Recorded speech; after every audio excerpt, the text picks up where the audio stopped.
Hi, and welcome back to another Plan with me. Have you tried the Happy Memory Keeping System yet? I'm obsessed with this easy method of memory keeping. If you haven't tried it yet, don't worry. I'm here to share some helpful tips and answer some of your most asked questions. Let's get started. Step 1 is to choose your favorite Happy Memory Keeping planner. I chose True Story. This bright, colorful planner was perfect for my 2017 album, and then I added the bright blue, colorful, metallic expander discs. Step 2 is all about the photos. You just choose the photos that you want to include in your weekly spread.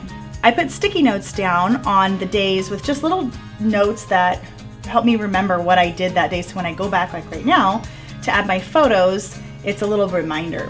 If you want to have your photos line up and fit right here with your weekly view vertically, then you can just print these off at either 2x3, or if you want to have a little tiny buffer, you can do 1.8x3. That gives you a tiny little border around, just fits it just inside the box. So once I've printed all these out, and you can use a sprocket, you can use the zip printer. I just printed these off using iPhoto, and you can use a custom thumbnail size, and I just put 2x3.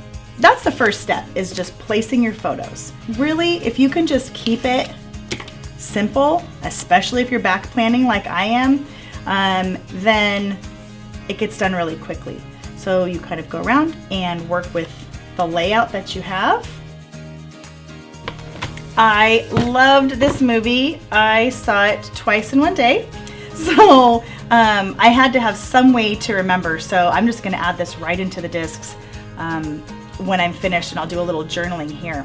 Then I'm gonna go ahead and use my favorite adhesive, this Tombow Mono permanent adhesive. It's really easy to use. The cartridges, when you're done with them, just come right off, and this part is disposable, and then you just add a new one right in. So it's super easy to use.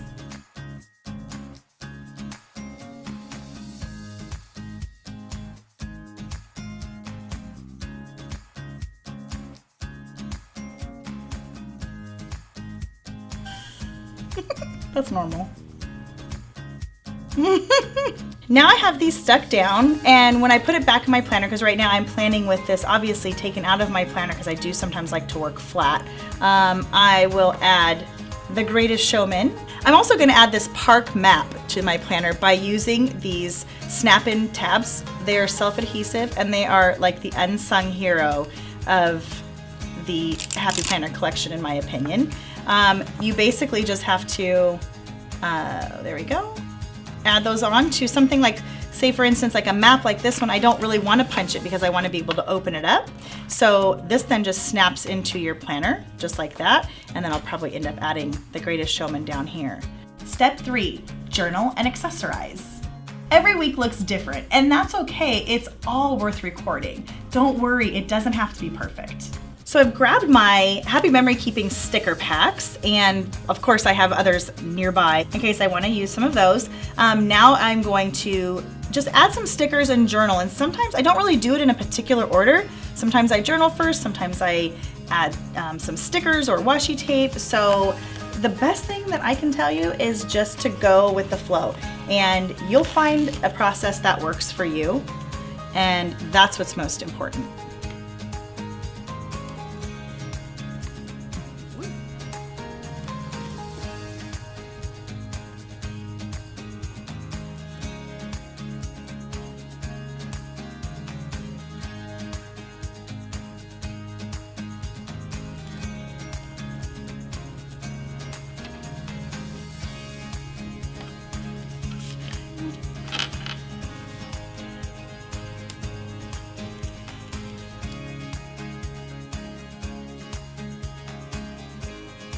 I'm not quite finished with the other page, but we'll move on, and I'm going to just pop this back in to my planner. This park map, and I'll add The Greatest Showman. Makes me want to see it again. I get so many comments on social media about my memory keeping process, so I thought I'd answer some of the most asked questions today.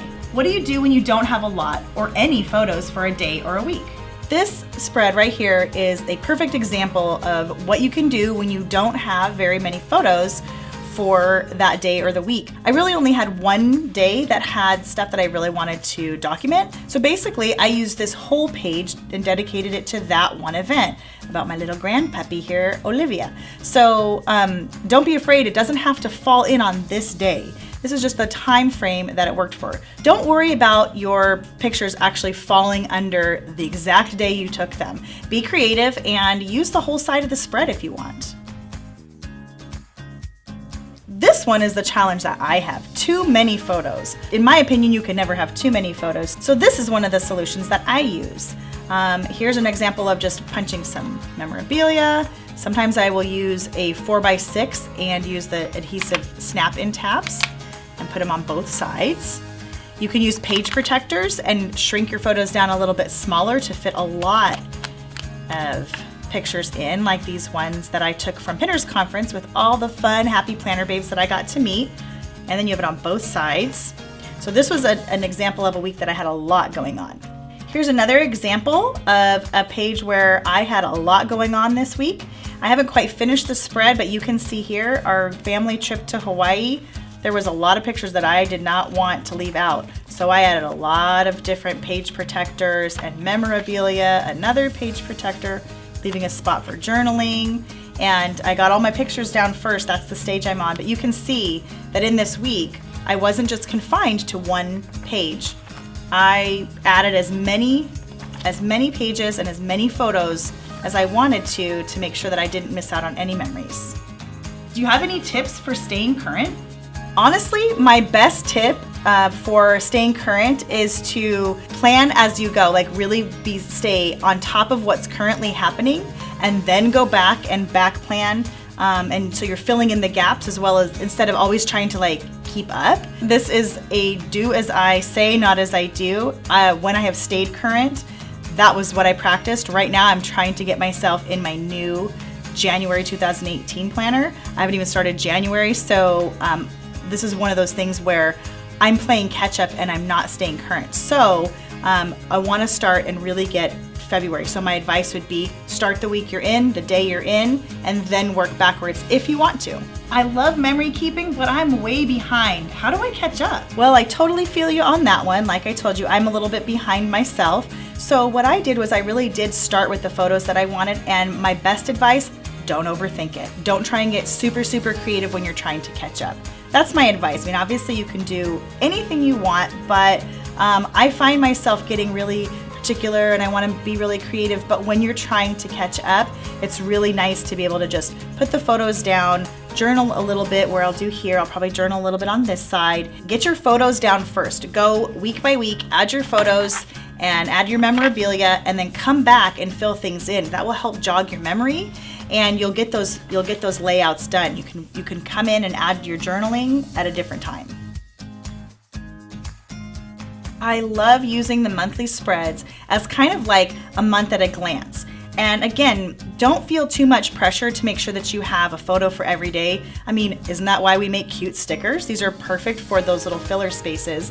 So I fill in with stickers, and but this kind of gives you just like a little glance at what October looked like for me. But because I'm a little behind, I think what I'm gonna do is to take the pressure away from myself, I'm gonna erase these things and I'll probably put a really cute, maybe either one photo, maybe two photos down here and a really cute quote sticker. But I don't want this to be any more work than it needs to be, unless it's something you really enjoy. I hope these tips have inspired you to start your memory keeping planner. If you still have questions, leave me a comment below and I'll see how I can help. And remember, this process is as easy or as involved as you want it to be. You do you, boo. And as always, live creatively and plan a happy life.